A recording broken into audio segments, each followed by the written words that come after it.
It's just been me sitting here for 40 seconds because my computer wouldn't load. Boy, isn't that like some great content for anybody that happened to notice? I will be happy to purge that out once some of the nonsense gets sorted.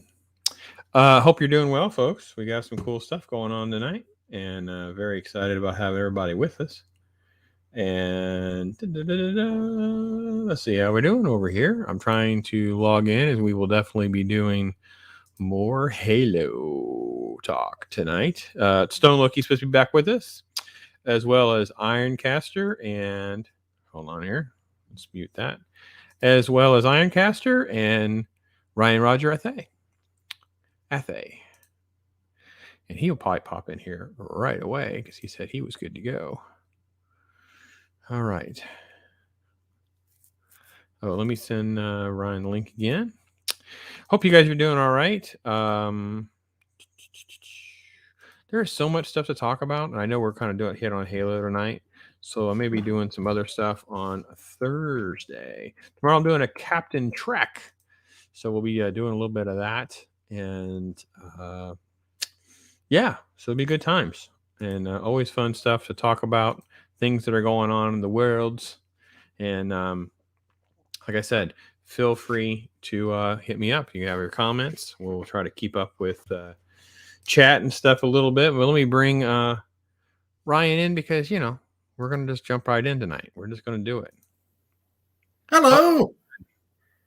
We're live. Oh, hang on. My mute's probably on. There you are. You hear me okay? Yes, I'm fine. We're live. Oh. We thought we'd just jump right in. We just jump right in. Let's hit it. Let's do it.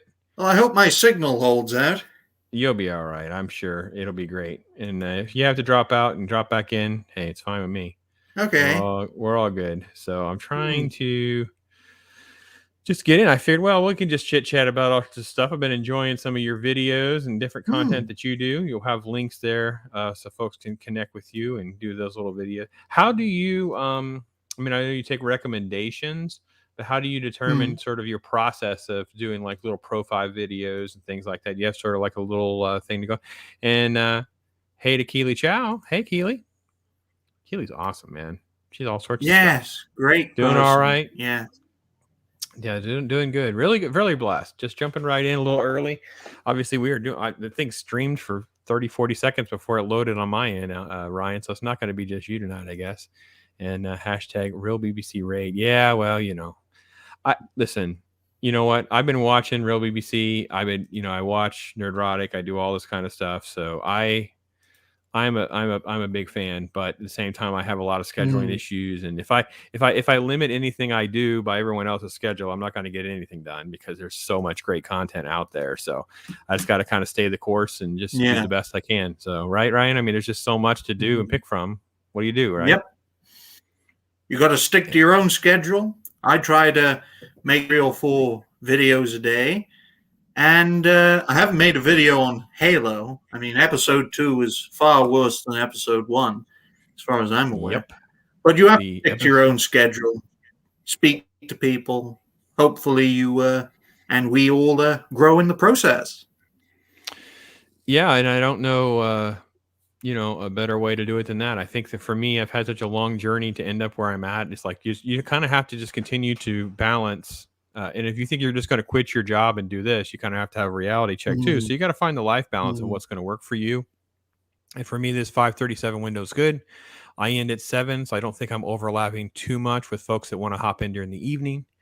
I have a similar schedule tomorrow. I picked up a stream I'm going to be doing with Captain Trek. So, I have a stream with him tomorrow as well. His morning show. Okay, awesome. I'll have to make sure I tune in a little earlier. So a little tricky. I can't make it for his morning. He's up really early. So let's acknowledge Keely. Keely, do you watch Halo? If you can just leave me a chat or a comment and let us know your thoughts on all that kind of stuff. We're a bit of normies, and Stone Loki is definitely the Halo expert, but we enjoy chatting with him. He's taught us a lot just in a couple of scenes of things, pointing out a few things here and there. And I think with episode 2, it will probably be the death nail for the Halo TV series because as you said, Ryan, I found it just in a complete abomination. Let me go back to my original question. Ryan, how do you, so what do? You kind of like keep like a running list maybe of people who make suggestions of folks to talk to, kind of profile, that kind of thing? Well, I do have a backlog of videos. I mean, you can see right here.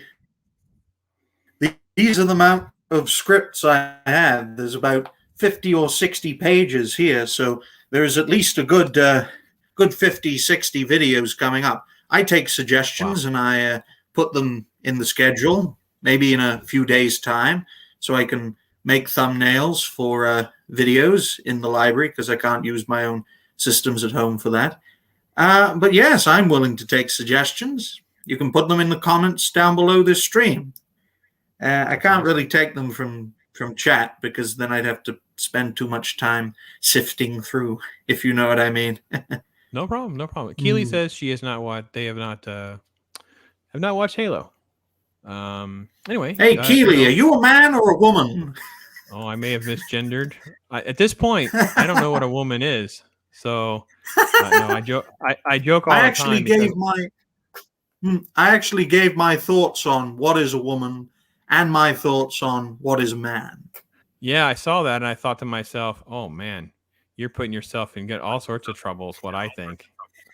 Yeah. Keely is a man. That's good. I am so sorry, Keely. I may have misgendered you. But my brain goes faster than my mouth sometimes. So, yeah. I think I have a little bit of echo. Let me see what I can figure. I don't hear it. Okay. All right. So for me, Keely, if you don't want to deal with all of that nonsense, you can know that you don't have to watch Halo because tonight we'll go through the recap of episode 1, and that will definitely eliminate all of your need to watch episode 1 because the recap is so ridiculously comprehensive. It's like I'm not sure they know they should try to do everything they can to get viewers and keep viewers, but instead they recapped every minutia. And of course, Stone Loki is going to do such a great analysis, and we'll try to break through and show you that this show is literally trying to, in my opinion, race Book of Boba Fett to be possibly one of the worst shows since Loki. We're a little ahead of schedule. We just hopped in just because. Nice indeed. Time saver. We just thought we'd just chat a little bit. I know I've been able to expose myself to a lot more of Ryan's content in the last few days, and I really enjoy. Like you said, you did the "What is a man? What is a woman?" video. So I thought he's just trying to get himself canceled. Is what he's trying to do. I changed my Twitter name to be I am a biologist because by trade I actually am a biologist. And that got me I think I lost a couple of followers on Twitter playing around with that kind of nonsense, and I do not care at this point in my life. So I got some flack for giving my thoughts on what was her name again? Hungry Fat Chick, who I like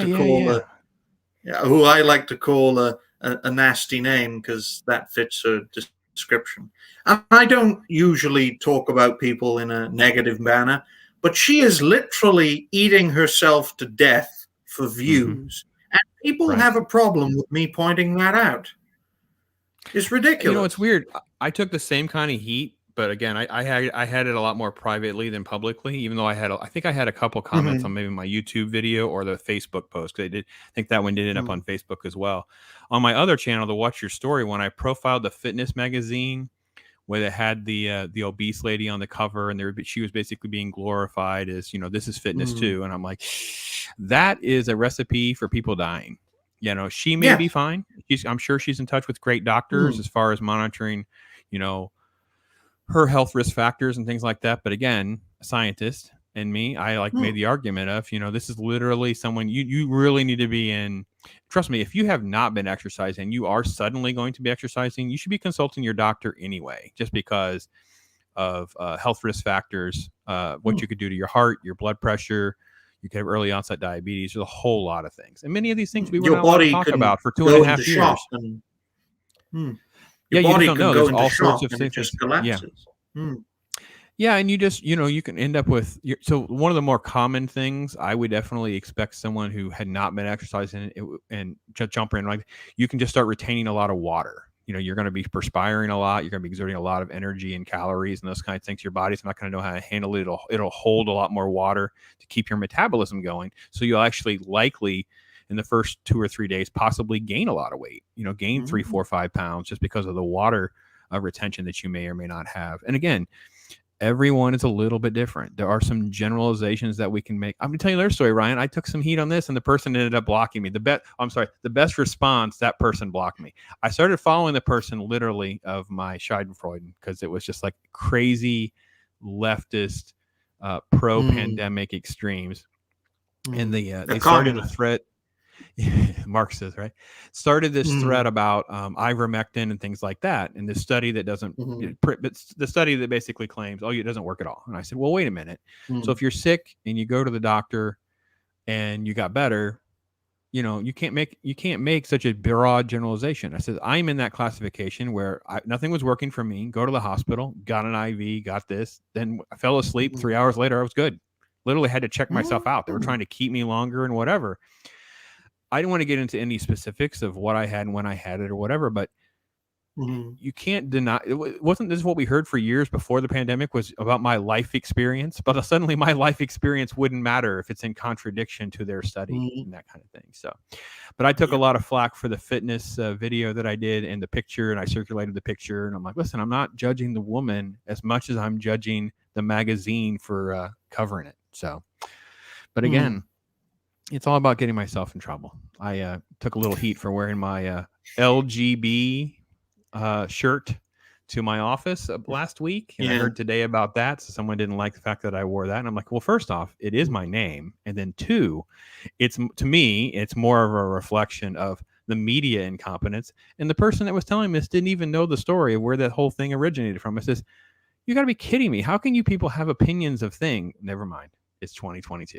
Never mind. That's literally how things go. So, all right. Well, so you do your biopics. Do you have plans for some more longer form videos and more philosophical things? Because you kind of skirt a line between YouTubers and then like more like deeper topics. And I think I'm kind of more intrigued by a lot more about what's rolling around in Ryan's head than just his general analysis.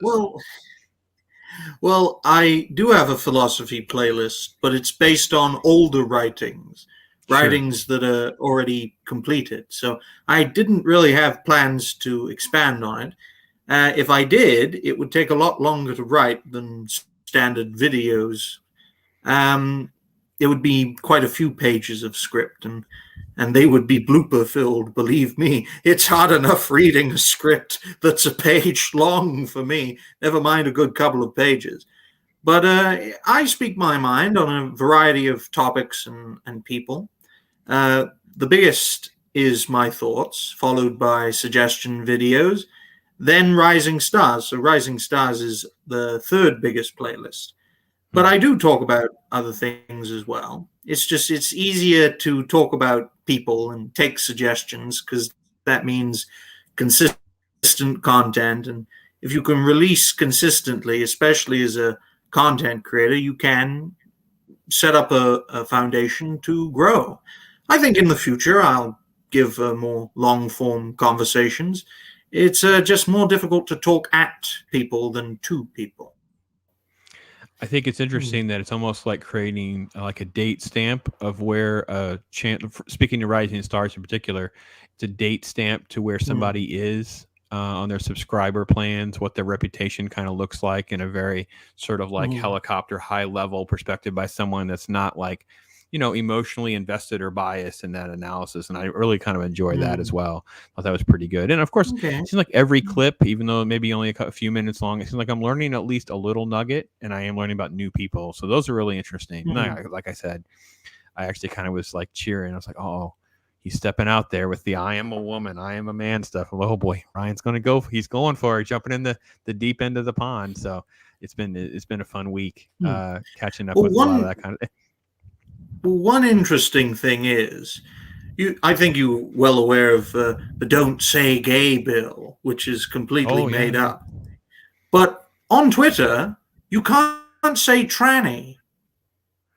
You can't say tranny because they'll ban you. Right. Yeah. So don't say tranny is more true than don't say gay, folks. That's true. That's true. And again, as a Floridian, I'm very versed in that bill. Again, I think I talked about last time we were together how that kind of started out in more like, there was pop culture writings, but it was into like, got kind of into like political and news coverage stuff through Google News and all that. So I'm very familiar with folks that still work in Tallahassee, which is our state capital, how the bills get written and moved around, the language of the bill, and that kind of thing. And I still challenge people to go and read it for themselves, and it'll increase the absurdity.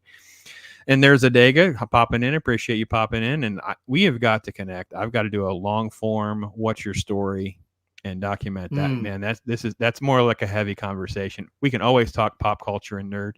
Don't know if you watch Halo or not. Stone Loki will hopefully be popping in here very soon, and we can get started with saving everyone some time by shredding. And spoiler alert, shredding this Halo show, which in my opinion is just,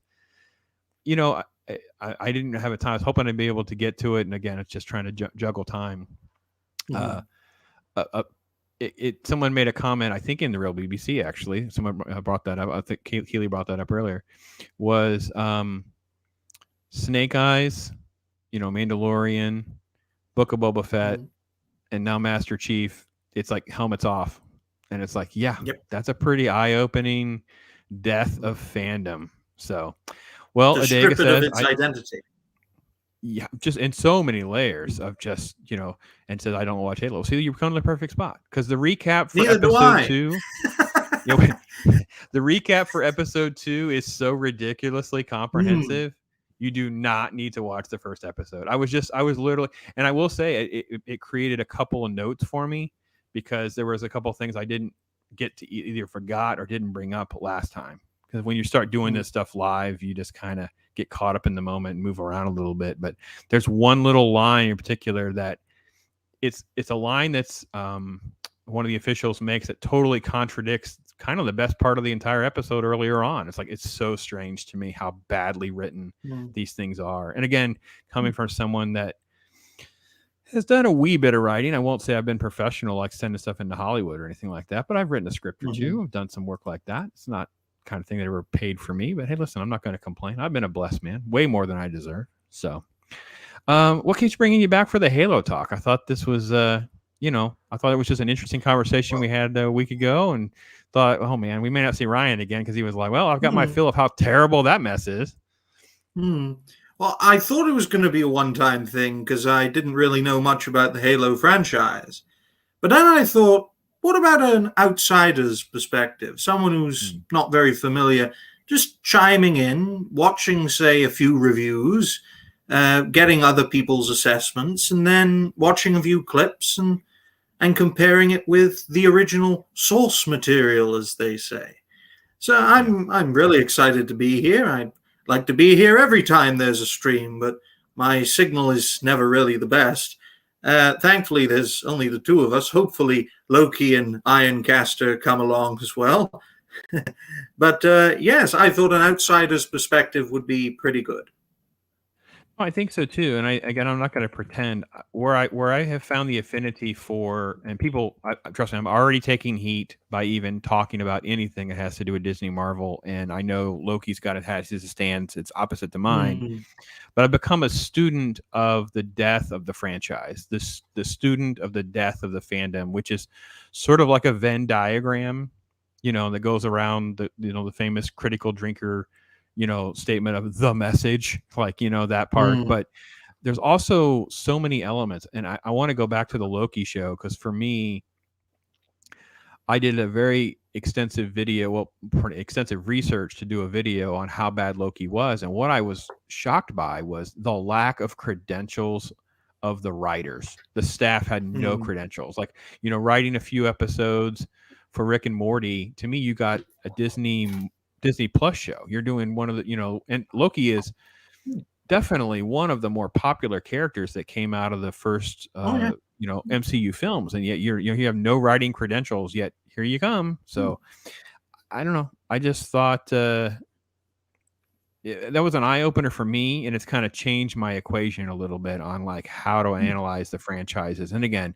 I mentioned Snake Eyes briefly. I just couldn't imagine that I was sitting through a G.I. Joe movie where the helmet never goes on until the last scene.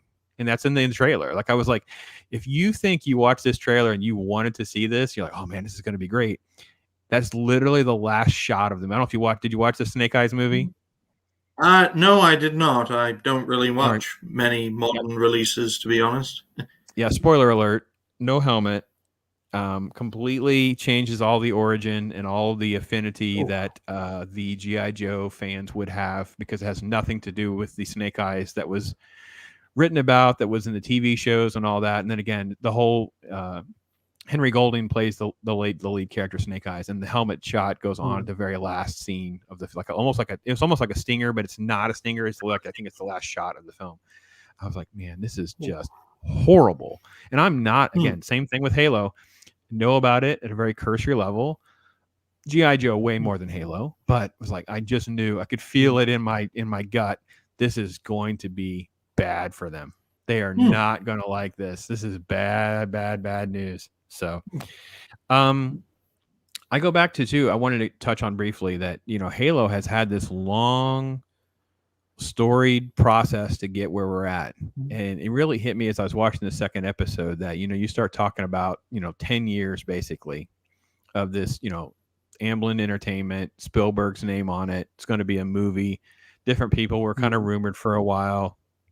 And just to know that it's gone through, I don't know how many behind the scenes, we'll probably never know how many dozens of script ideas and brainstorming sessions and all, to think that it comes down to this generic vanilla nonsense, to me is makes it even more shocking and appalling. I don't know if you thought about it that way, but that's kind of what really has gone on behind the scenes. Well, I personally believe that the reason it's taken so long for us to get a Hollow show is because of a division behind the scenes between those who wanted a Halo show and those who wanted a Hollow show. Basically use Halo as a platform to push the agenda. And as the years have gone on, the people writing and coming up with ideas, true Halo believers and fans, were stripped away and the new agenda was put into play.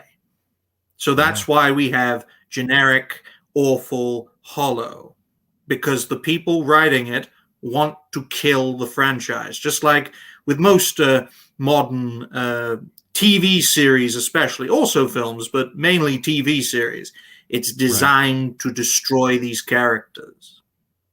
I see Ironcaster chimed in and said we could have had a Peter Jackson Halo series. And if that's true, that would be a game changer for sure. You coming on in here, Ironcaster? Waiting for Stone Loki to pop in here and lead the charge as we get this show rolling. Show rolling a little bit here. I may have to go to audio only to keep the signal up if there's going to be four of us. Just saying. Yeah. So we'll pop on over to share what this looks like, and it's Peter Jackson, man, I can't imagine how much cooler the elites would have looked and all of that kind of thing. You know what I mean? Because it's just like the idea of, there are some really good shots I think that are done okay.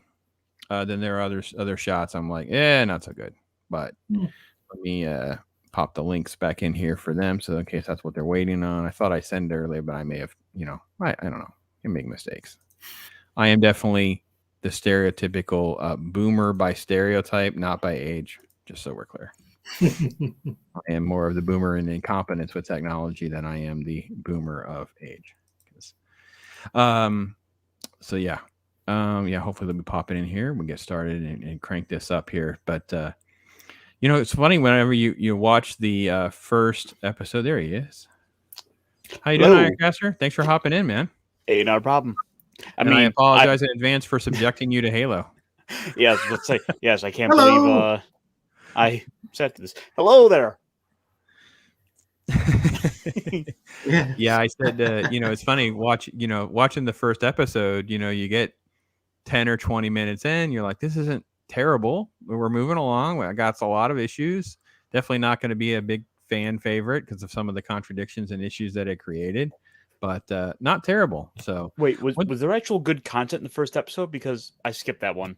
Only this scene that you're seeing that I have kind of pulled up, just like this sort of like, because it's was it basically just a scene shot for the sake of trailers? I Yeah, it's just it just kind of showcases what they're capable of and how. So it's the first episode start. Well, let's play the recap and see what it does for us here. Okay. Oh gosh, what are we watching? What is this nonsense? Oh, this is their, AMC's The Walking Dead after show. Oh, I don't care about all that. How do I get around all this here? Let me see. I think it counts as one of the 3 commercials. Ugh. All right. So I'm just hey, at gonna least stop I didn't sharing get that another and come back. terrible ad of that. Yeah. We'll let it run its course here and try to get around that. So the first episode opens up with like the cheesiness of the people that live on basically the Halo version of Tatooine, which is what my first impression was. Great, another sand planet. And then there's like the little girl that there's a bar scene where the old veteran is basically like Quint from Jaws. In my day, we had to face them, and that's how I got this scar, and you don't know how dangerous they are, and all that nonsense. And you set up the fact that the little Asian girl, she's basically an Asian POC, and that she doesn't really bad haircut was one of the nicknames I saw. So the mullet. Yeah, it's so bad. So let's add that back. This is the preview, folks. And I don't know who's still with us, but I know some folks had not really watched any Halo, and this will be your crash course, so you will not have to watch episode 1. All right, so this was okay. So she goes out with her little friends, and then there's like alien stuff, distant, far away, and all is her friends are getting vaporized. So she's running for cover back to the sand fortress. And then there's the invasion. Now that's Bad Haircut's dad. I forget who I stole Bad Haircut from, but that's a very good name. Mullet Girl. Mm-hmm. He's the general. I've got it. We can call her Miss Mullet. Miss Mullet. Excuse me. Miss Mullet races back to where her dad is, and they're all hunkered down for whatever's coming.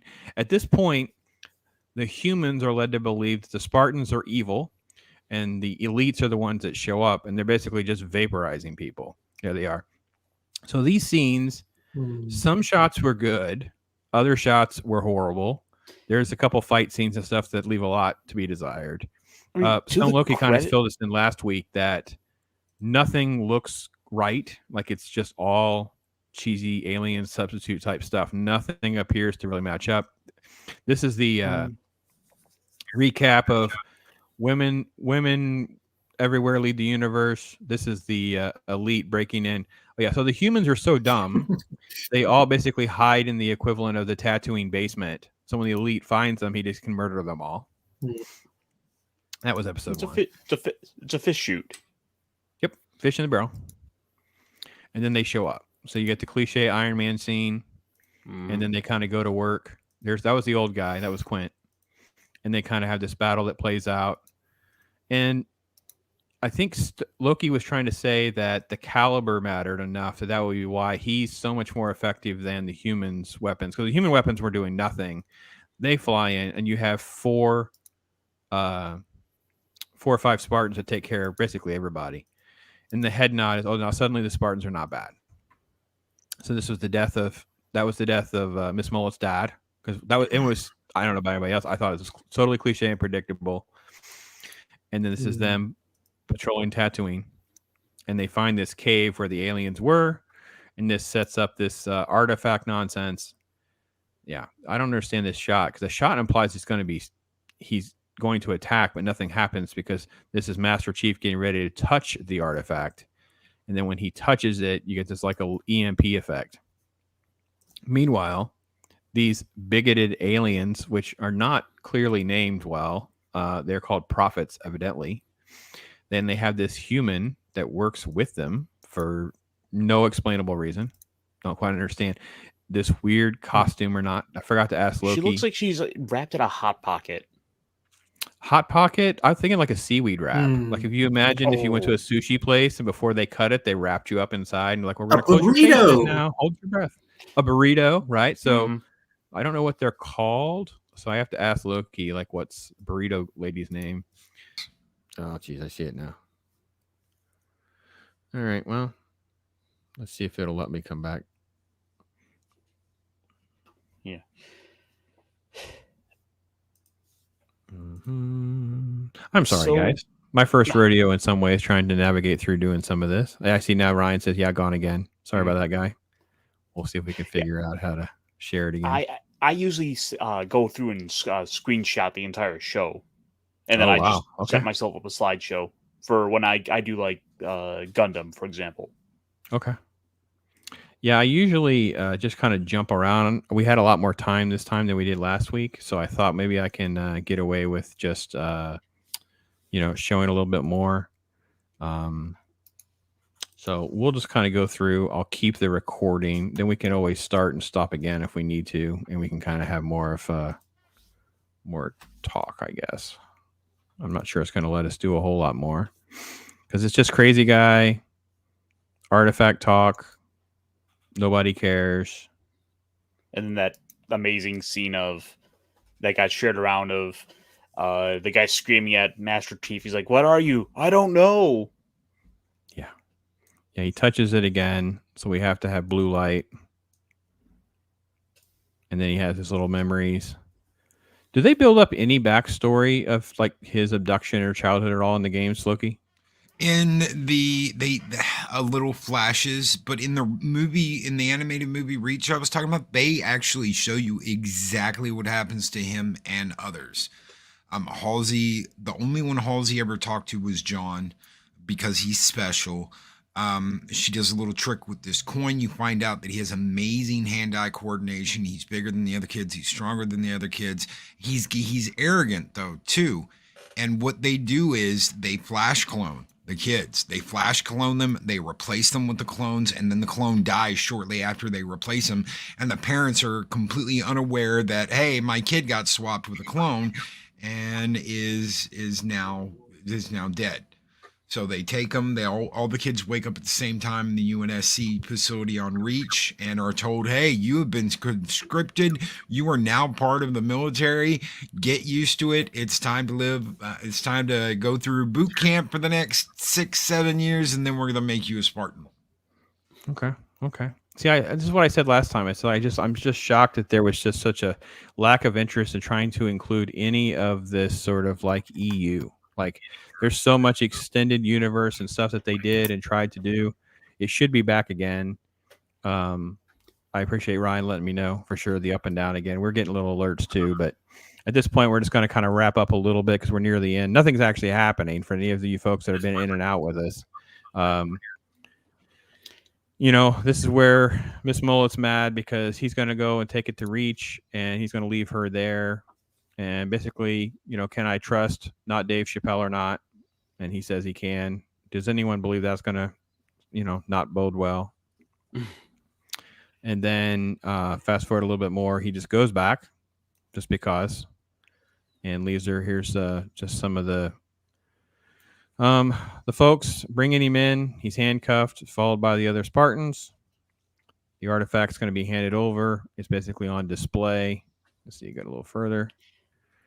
And at least with the base here, I actually got the hintings of Halo now. Like, oh, there's the warthogs. There's actual like resembles some of the armor and the clothing you would expect to see in the games.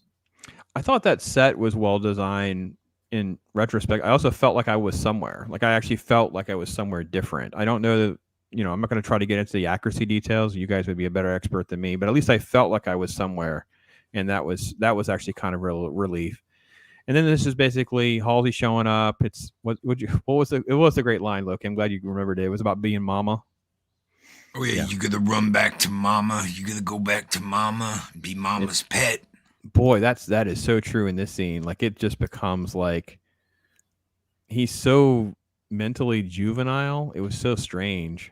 Like they're going for this, hard-nosed Punisher type, whatever, and that's what we get. But then you cut back over here. This is the video of a crazy guy running the planet into the ground. And then we cut to Seaweed Girl.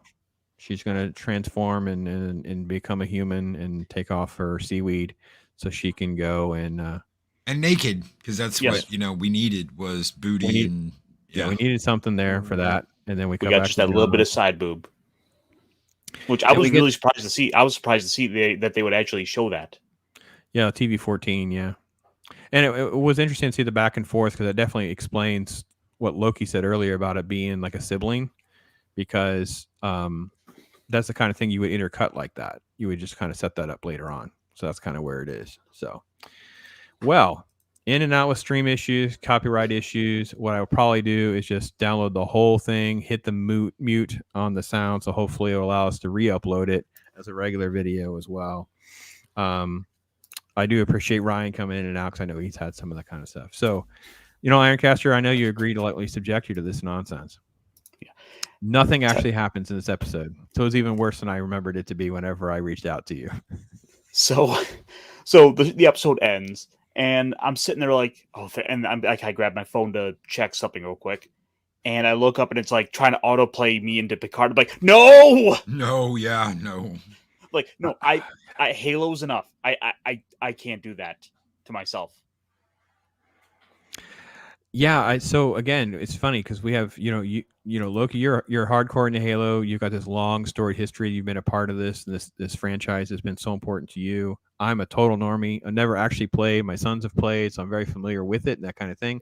Ironcaster sound like you're kind of in between, where you're just a little bit more of some of the gameplay and that kind of thing, but not like a diehard. You're in the loop on all of it.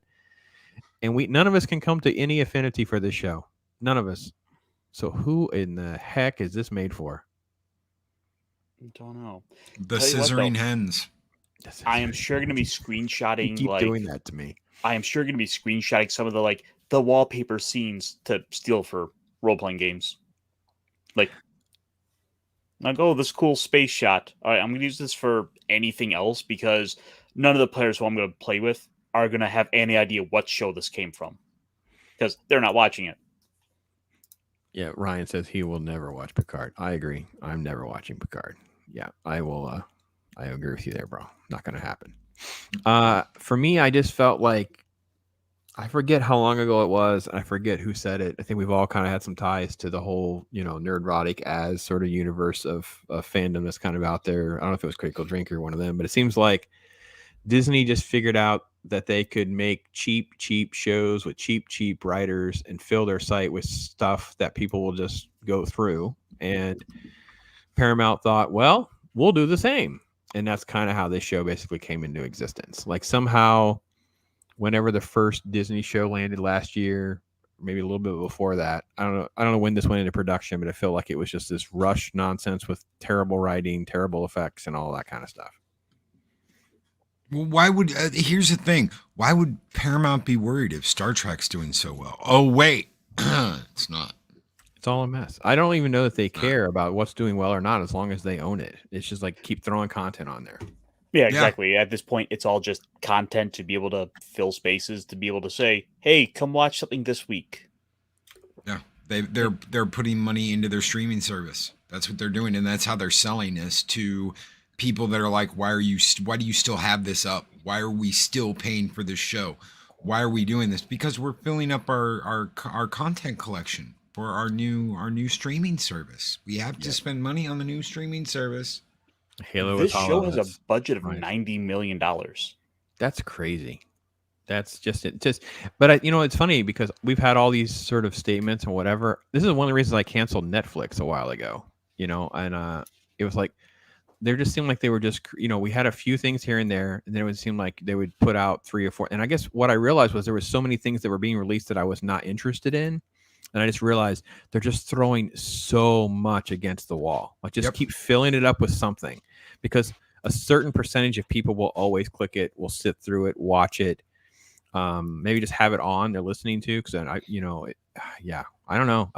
It's really strange. I don't know if we should even carry on, Loki. I feel like in a lot of ways we would be better served to spend our Tuesday nights tackling something else. I don't know that this will ever get even interesting. Like we literally sat through an entire episode, and the only action in the episode is him racing through an asteroid field, which he didn't have to do. Yep. He didn't have to come out that close. He could have come out before it.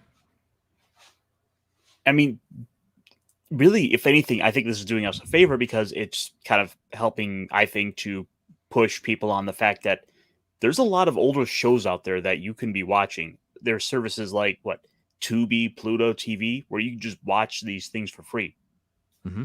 That's true. Tubi, for example, has all of The Prisoner. Yeah, yeah. There's whole channels on is it Pluto where they have whole channels? I spent I actually, it was funny because I caught myself watching the Addams Family channel, just having it on in the background, even though I own all of the animal Addams Family episodes, and I could have just put it in. I was like, well, it just played. It's like I love it so much, and it just kind of got in. So maybe that's what we should do. We should just spend our remaining time, spend some time talking about the good stuff that's out there that we can all recommend. Because for me, I will give some super kudos, and maybe you guys disagree with me because that could be fun. How much I really love Squid Game, and not just because I thought there weren't, I was ignoring problems with it. Yeah, very true. Ryan's agreeing with you. Was because I thought that there was so much a benefit of us having social commentary because it exploded into the normie universe very much so. Like everybody was talking about Squid Game. And since the Game of Thrones nonsense, I don't think I really noticed that from a normie standpoint. I didn't really notice people having that sort of like massive, social conversations about a show or something that was at least sort of genre related. I don't know. Do you guys have an opinion about that show or something else you'd recommend?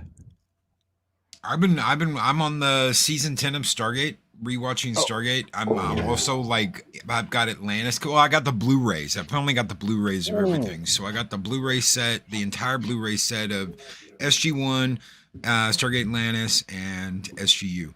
So I'm like watching season 10 of SGU or SG1 and season 3 of Stargate Atlantis. So I'm watching them like as they came out. I love that freaking show.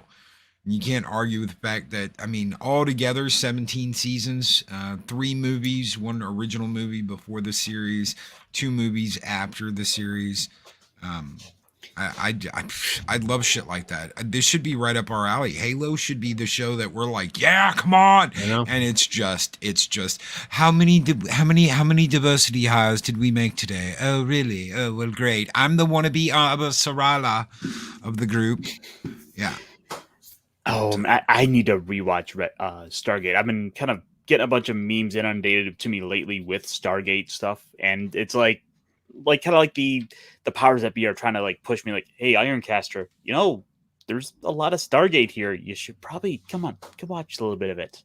Well, Amazon either just greenlit a series or just thumbs down the series. We don't know yet. We do know that they got a script. Right. There is a script for a new Stargate series that supposedly from Joseph Malozzi himself is very good. Hopefully that's true. But we don't know. We don't know yet. Ryan's plugging Red Dwarf again, as well as Ninja Turtles. So that's always, and you know what, I have to admit, there's a massive nostalgia factor to me for Ninja Turtles. My boys grew up on Ninja Turtles, and to this day, they still just love it. And I like you. I don't know if you guys have kids or not, but for me, when your kids like things that are sort of like genre like that or whatever, it escalates your love of it because they do. Like my sons talk about the Star Wars prequel films. And my one son will say, well, I love them kind of for all the wrong reasons, but I love them. And I'm like, I'll take it. I'll take it. Because I saw how excited you were in the theater watching them when they were just, little boys growing up with Star Wars. And, they'd already been experiencing the OG trilogy, but this way they got their own dose of Star Wars. They've certainly benefited with age. Yeah. Definitely agree with that.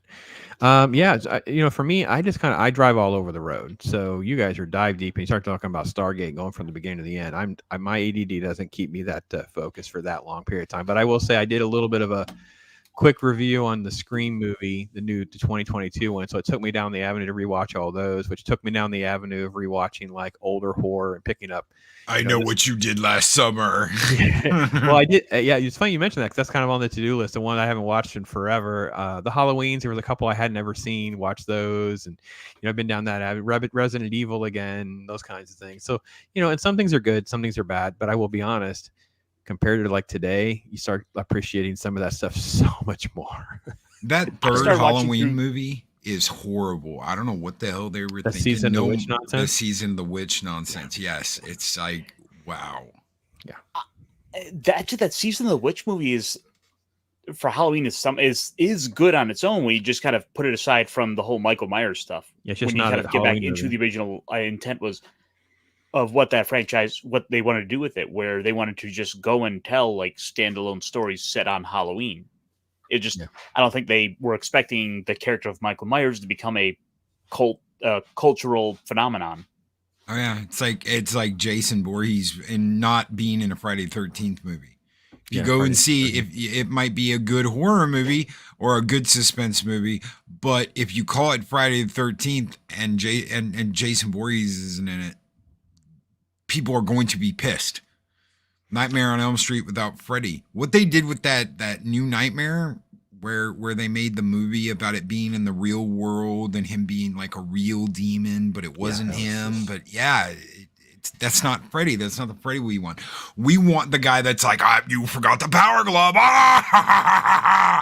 That's what you want. You want Michael Myers hacking people to bits. You want Jason Voorhees throwing girls in a sleeping bag and bashing the shit out of a tree with him while they're in it. Yeah, and I think it just lost all of the helplessness that comes with it being attacked in your dreams. Like that was just pretty much, such the crux of it being like that. So yeah, Ryan agrees with you. That's for sure. Yeah, no, I think so. For me, that's kind of down the avenue where I've spent some of my downtime was going through some of that kind of stuff and just getting used to the YouTube universe and people's content and all that kind of stuff. Because I tell folks all the time, man, you got to go down the avenue, man. There's so much stuff, so many different directions, interesting conversations, interviews, retro interview. I'd love to do like retro reviews and stuff like that. Man, I dove deep because I found an online generic version of Johnny Dangerously, which you can't really get digitally. Yeah, there's never been a Blu-ray of it. Yeah, there's no Blu-ray. So you're like, well, and I'm like, well, I'd love to be able to do an EFAP or something, but tonight's taught me that may not be in my best interest.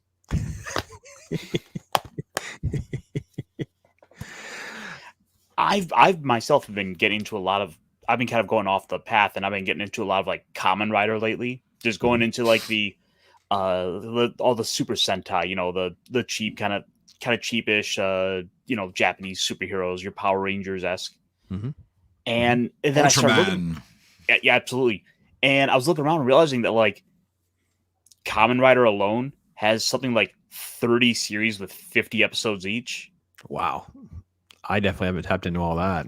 And they're just now starting to bring some of them to the US. Wow. Unfortunately, that's awesome. green screen. So I got a full like 50 episodes here, plus a movie. See, the runtime is 21 hours. So this is going to run me for a couple weeks. That's so awesome. That is so awesome. Yeah, you guys were talking about Ultraman and stuff, and it took me back because I have the whole, it's just like I have not watched that in a long time. That needs to be a binge right there. Let's dive into that stuff. Well, Pluto TV does have a channel that does play Ultraman. Yeah, that's what I'm saying. I don't even have to track up more of it down from what I already own. I'm like, I just turned Tubi on. Let's just get to it. Do Pluto and Tubi, and you mentioned it before, and that's absolutely right. So I've been watching one of the series on there. It was like Kamen Rider Ryuki, where it's like a weird like they're fighting like monsters in like the reflection in like the mirror world, where you have to like basically jump into reflections, and then like there's like all kinds of crazy costumes. It's like kind of the fun part with Kamen Rider specifically is that there's really no like timeline to it all. It just kind of they're all standalone seasons, so it's just a matter of find a cool suit and check that one out. Right. Loki, you recently talked about on your show, kind of like taking a road trip, getting some physical copies of some stuff, a cool comic book, and this. Yeah. Talk a little bit about that experience, because man, that's right up my alley, man. It's I went to that kind of stuff. I went to Galveston over the weekend and hung out and got a little tipsy at the Rum Shack, but I did go to the Heroes comic book store there in Galveston. And I picked up some pretty cool finds. I got a whole set of Superman versus Predator. Anything Predator, I'm like, ooh, ABP, Batman versus Predator, Superman versus Predator, anything like that. I'm like, yeah. I got an Evil Dead #1, not an Evil Dead, Army of Darkness #1, signed by Bruce Campbell. That I flipped out about when I saw it. I was like, no, you will be mine. I was going to get a 300 book signed by Frank Miller. And then I saw that and I was like, no, I want that. I'm sorry, Frank, but you got beat out by Ash. Yeah, by Bruce Campbell, Ash from Evil Dead. You can always make the road trip down here to Florida for MegaCon because Frank's coming. I do believe, I don't know if this is 100% yet, but I do believe that the Nerdrotic Geeks and Gamers group is going to have a big thing in Florida this year, and Sure. if they do, I will go. So I Awesome. would definitely love to meet you. I would That definitely love sounds to hang good. out. And It'd get be to meet good. you. If I can get it timed just right. Again, like I said before, my healthcare job and all the juggling, and then living on a farm, and then coming to the city to work. It's such a weird life. I literally am like I lead two different lives. It's so strange. And I pack up my car. It's like I have to move my life to the city to go work amongst all the people and do videos now, and it's just kind of strange. But yeah, that would be a high thing for me. High point for me to get to be a part of that community and dive in to meet face to face with folks, because yeah, and MegaCon, I haven't covered a MegaCon because it's just physically, that place is just huge, and people won't carve out time for you anymore. It's hard to get into.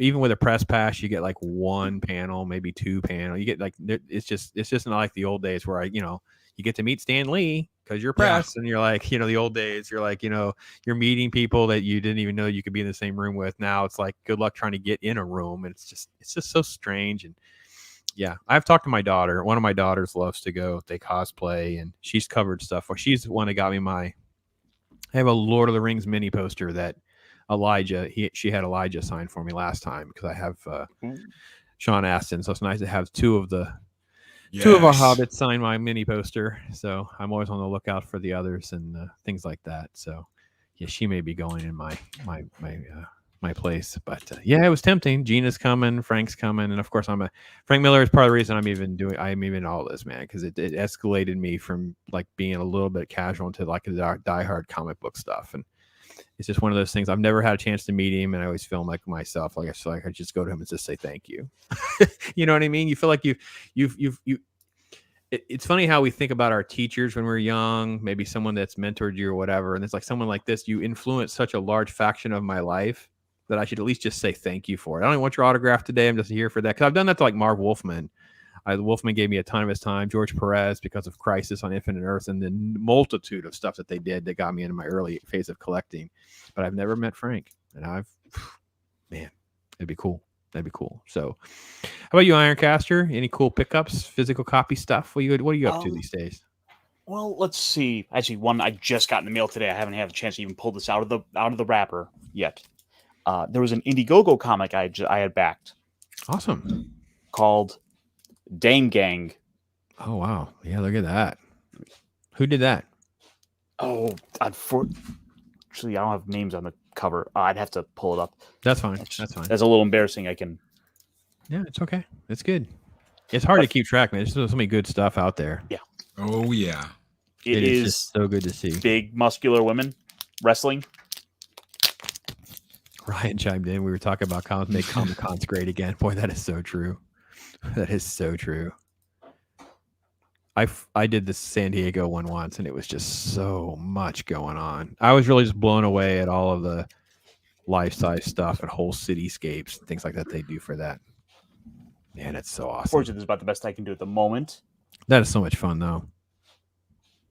There's something to said about like the 80s and 90s and early 2000s stuff of comics and storytelling and art and all of that. It's just, and Loki, you mentioned needing some Predator. I have to look and see, because I have actually some ungraded raw stuff that I was looking to get rid of. So maybe I'll have to touch base with you about which ones you may or may not want or need. Heck yes. I love Predator. Anything Predator. Absolutely great.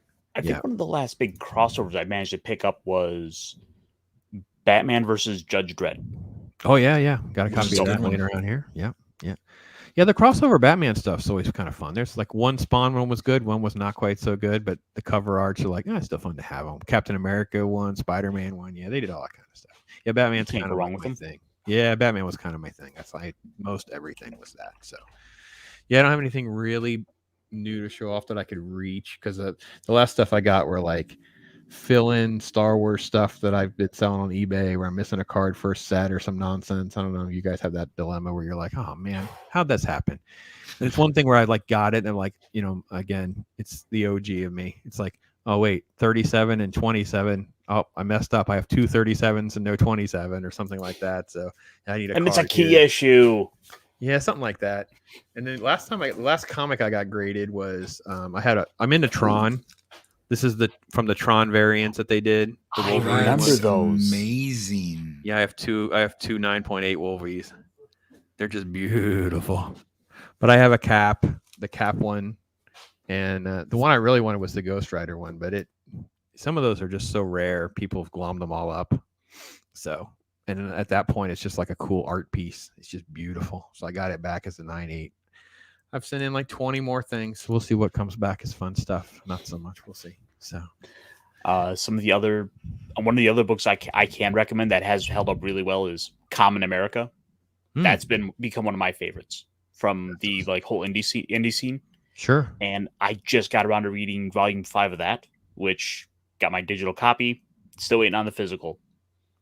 Awesome. Yeah, I've been trying to read How can you say no? just that 80s, 90s stuff. Oh, look at the cool stuff it's coming with. That's cool. It's like a standee or a sticker. Let me see. Oh, it's a little acrylic standee. This has become awesome. one of the big trends I've seen lately from campaigns. That's a great idea too, because that was not in some of the earlier campaigns.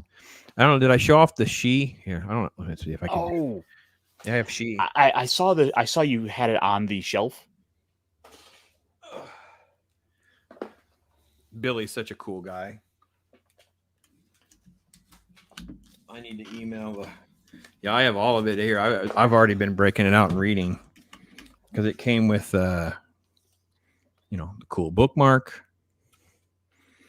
It came with different cards. There's the lovely Miss Tucci, I believe.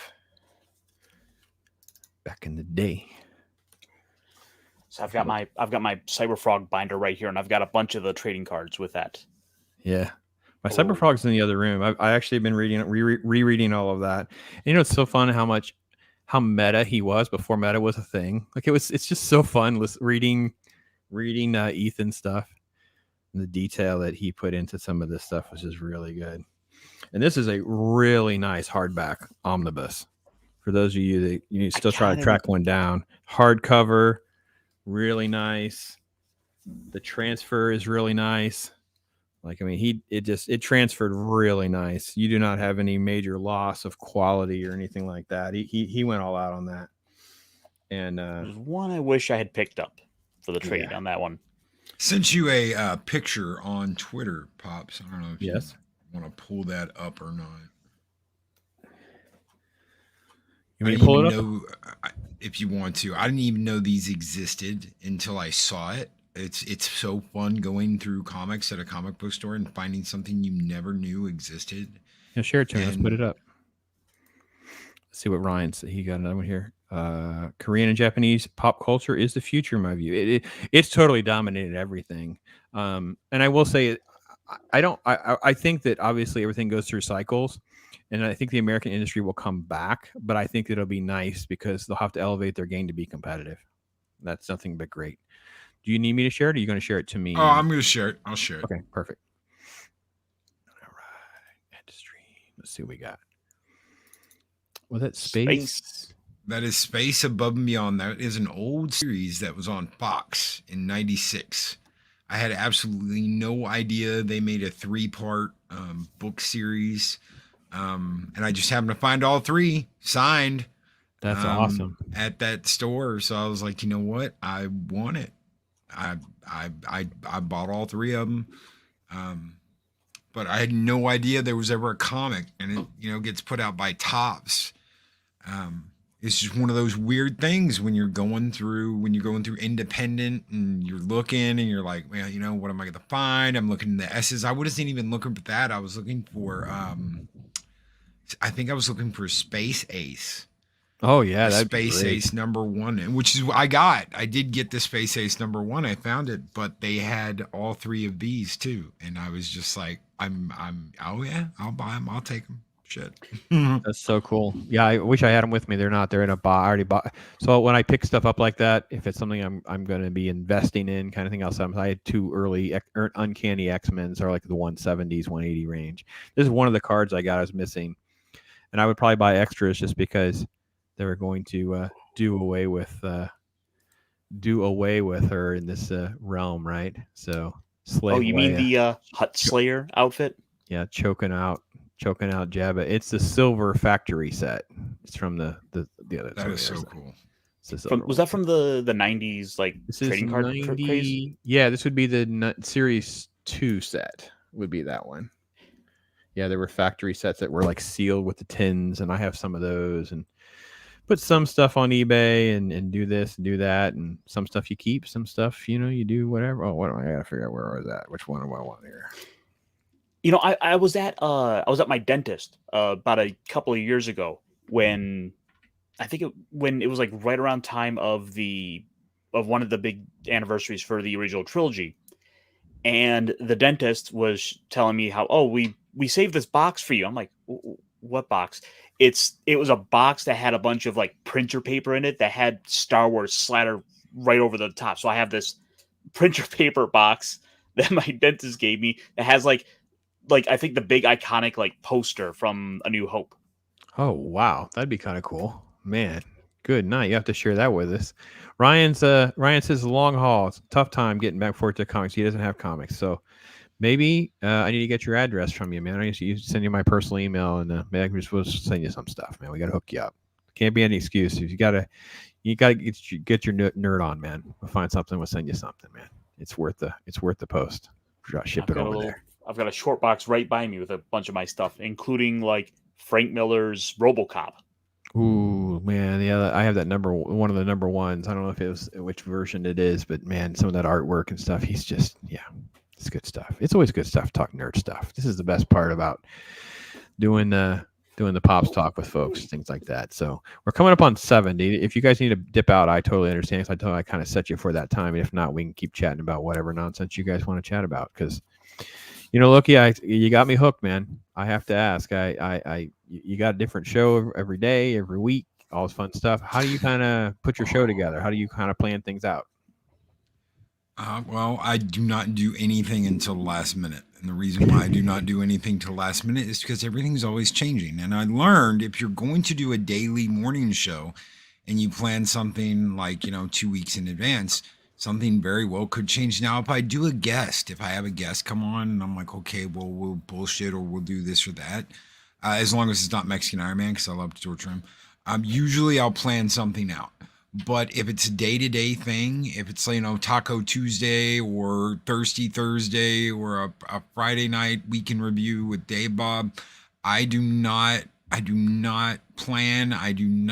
I'm not like, okay, we'll talk about this and this and this a week in advance, because everything's constantly changing. Yeah, and if I set something up like that and I've got to change it, what's the point? Because I want to talk about what's going on now. I don't want to talk about what happened, a week ago.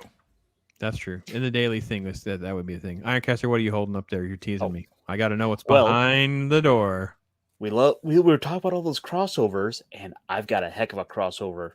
This was actually in a collection that a coworker had just dropped in my lap, a collection of comics. Nice. Yeah. First Terminator. Oh, it's got that nice laminated silver effect. Yeah.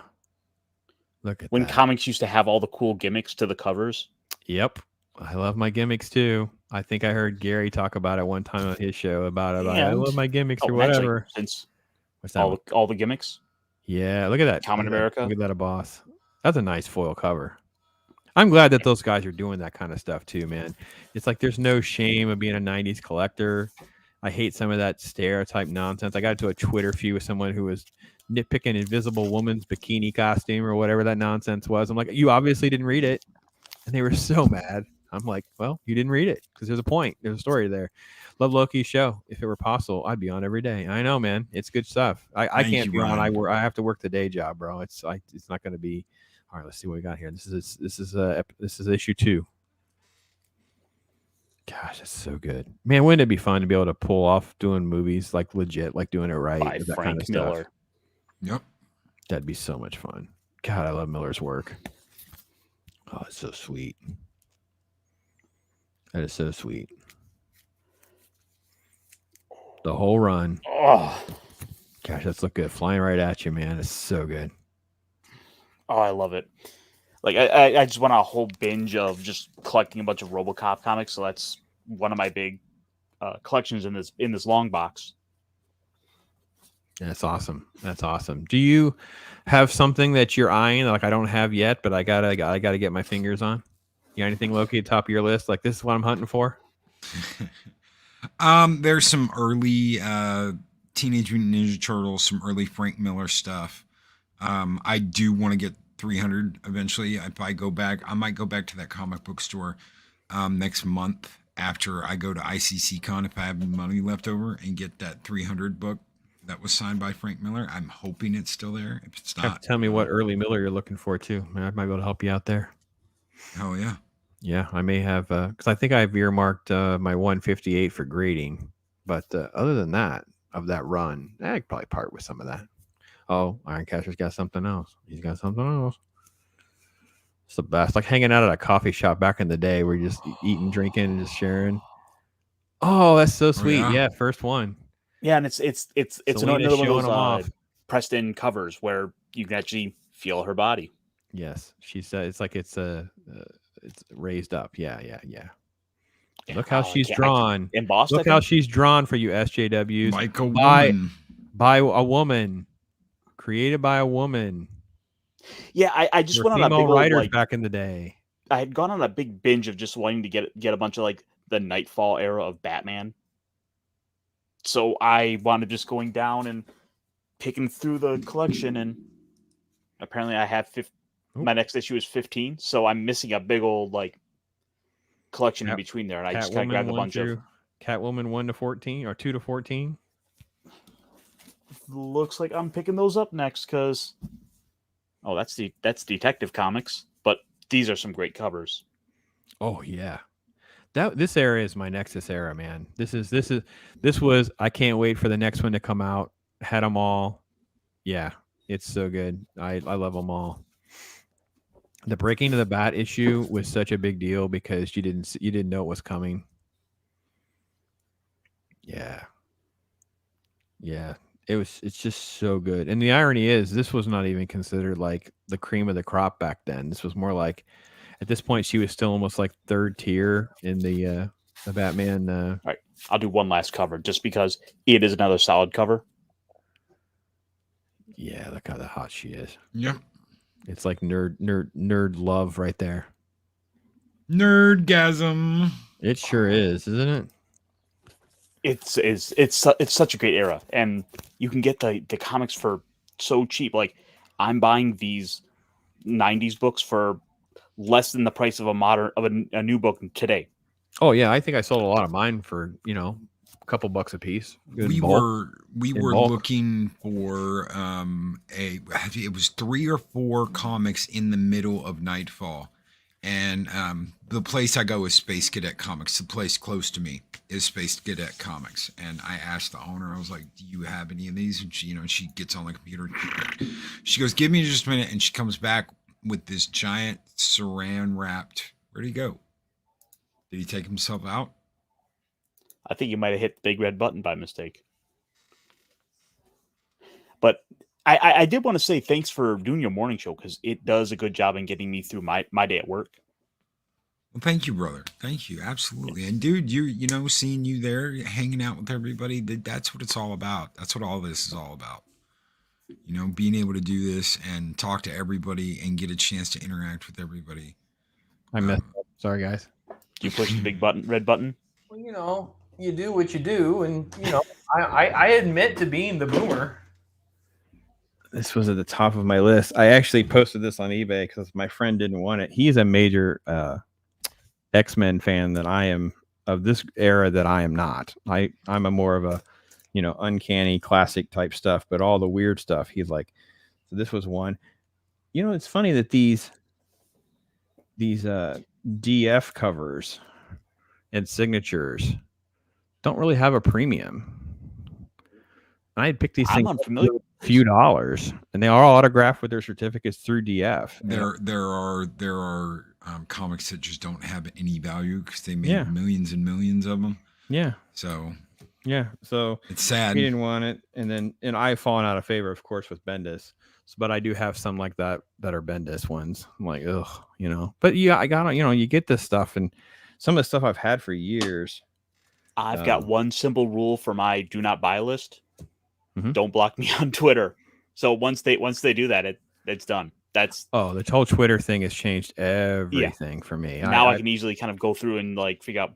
Oh, wait, this like in the weirdest case was like it was around the time that Al Ewing had started doing work on Hulk, the Immortal Hulk, and I was gonna look him up. I'm like, all right, this guy, I like the covers here, like what he's doing. What can I find out about him? And only to find out that he had me pre-blocked. Wow. Like, well, I guess I'm not buying issue 1 then. Right. This was a series for me. They're double bag because again I listed them in bulk. I was a Legends of the Dark Knight fanatic. Oh, that's a great cover. Isn't that a great cover from Faces, little mini series? And I just lumped a whole bunch of them together and threw them in a big lot. But I had like the whole run. But this came out after the Batman movie dropped in '89. That started shortly after. And every issue, waiting for it. It's just they would rotate. If you guys are following at home, you don't know, they would rotate artists and creative teams regularly through the story. Like Grant Morrison did some. You had all the great writers, all the great artists go through there and did all that stuff back then. It was so good. And Ryan, we're gonna have to have a little talk, and we're just gonna find out the whole Jack Murphy blocked you on Twitter thing. Because of any of us that would probably be blocked, I think I probably would not have picked you as the person to have been blocked. So that's kind of funny to me. Yeah, I literally was like playing nerdy press guy and still got myself blocked by a lot of those folks. It's just really strange to me, and I'm so glad that I did not know. Because I think Loki, you and I talked about this. Maybe I talked about it with T-shirt, but I met so many of these people over the years covering cons and different things, and I never had all of this. You would kind of pick up on not agreeing with someone or whatever, but you didn't have people just like get away from me. I don't like you. You're not politically aligned with me or whatever. I can't handle a criticism, whatever. And it is so strange and off-putting now. And like I said, I have no interest. I bought a couple of Boom Studios as modern comics and Last Ronin, the Ninja Turtle Last Ronin stuff, but those are the only modern comic books that I've bought. It's shocking to hear how much money's on the table from someone like me. They this whole social credit thing, they can't work.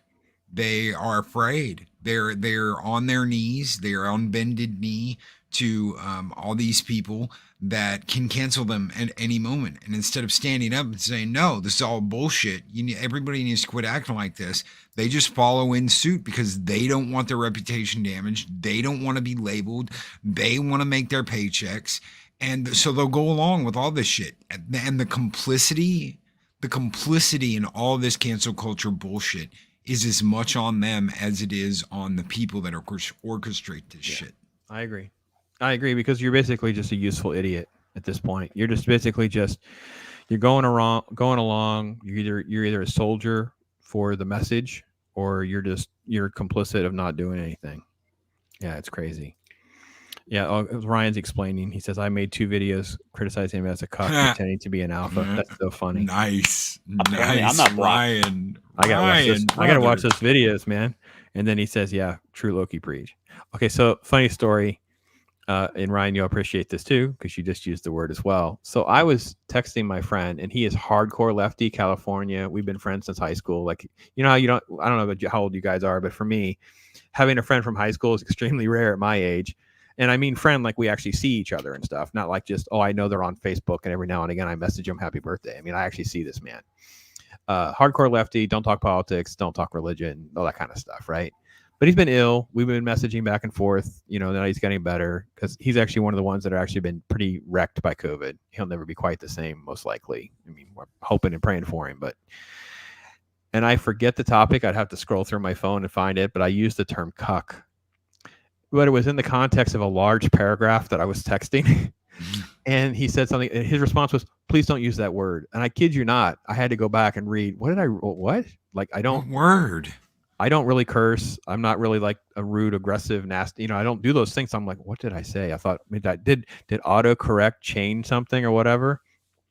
So actually, to be honest, of how ignorant and boomer I am, I actually had to Google Urban Dictionary and cuck to figure out what on earth would a leftist object to this word for? I'm familiar with cuckold, the bird, and the history of the word. So for me, I'm like, well, it's a term that's kind of been used to, the emasculated male, basically it should just be a picture of Will Smith now. But basically, I couldn't believe that this one word, but I guess on the left they treat it as it's like right wing.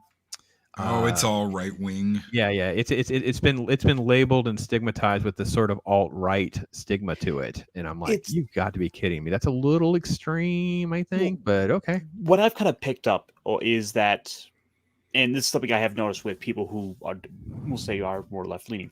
I think it was with the nostalgia chick. She was complaining about the cancel culture, but she didn't want to. But she was afraid to give it a label because, in her own words, she was saying, "I don't want to like either validate this or put a or put a no." This was, she didn't want to put a name to this growing fear that they all felt, because, as in her opinion, was that the right, her enemies, would then latch onto that word and give it power. Oh, right. It's because if you give it a name, you can attach an idea to it, and you can give it power. Yeah. And okay. It's words. And in the case of like that, cuck is a good example of that. Was that it then for about 9 months became like the go-to insult. Okay. Ryan says, this is funny. I'm 22, 23 in June. I'm a commie until 12. Ever since, I'm a proud, freedom-loving Brit that adores traditional America. Love you, Ryan. Happy to have you as American across the pond. I tell you what, it's all about freedom, brother.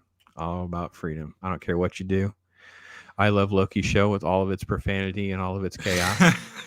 And I got to be honest, I hope that he can remotely be entertained by me, and it's just a little bit different. But it doesn't mean we can't be authentic and have shared passions and loves and entertainment and get information from one another and hang out. And it's just so weird that this little faction of society, which here in America is nearly a 50-50 split, where we live in this country where, well, it's really not, because most people don't vote, but it's more like this mass swath of the country. It's like you hate the other half, and it's like, this is so weird to me, and I don't know. All right, awesome one. I have the power. Oh, yes. Awesome one. Thank you for hopping in, man. Our stream's been up and down, and we've had a good time hanging out and talking stuff, talking more nerd. Before I leave, I don't think we finished going around. What else is on, like, I gotta go find it's on my treasure hunt stuff you're like out looking for? Loki, you got other stuff, and you've been to the shop, you're still looking. You mentioned 300. What's out there? Like, I gotta find. I'm making notes over here. I actually think I might be able to help Ironcaster out with Catwoman if it hasn't left the collection or not. I may actually have most of that run. I know I have AVP stuff. I don't know it's exactly what you're looking for with Predator, but I know I have the AP. I don't know that one's mint, the AVP Orange. That's one of the most beautiful comics that were ever done. Yes. Ironcaster, you know what we're talking about? AVP 0, the orange cover. Oh, I think so. I've got the hardcover of that. The beautiful cover. Just absolutely, just one of the most beautiful comic books that have ever been done. Like most comics from that era that were done like that, especially the Dark Horse Presents era. Oh man, come on now, stop it with all of his abbreviations. You won't pull that one up separate.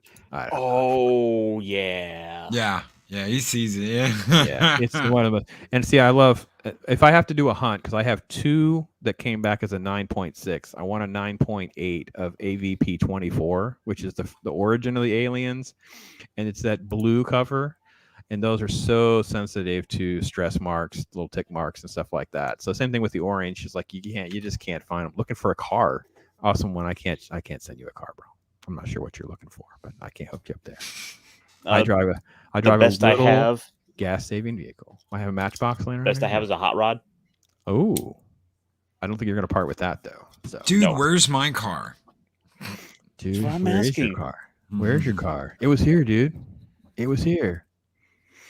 So what are you looking for, Loki? What's on the list? You got like a little short list of I gotta go. I'm looking for this. I'm looking for that. I do. One of the things that I'm always on the lookout for is Frank's run of Daredevil that started in '79. Yep, I got your notes. I'm gonna check for you.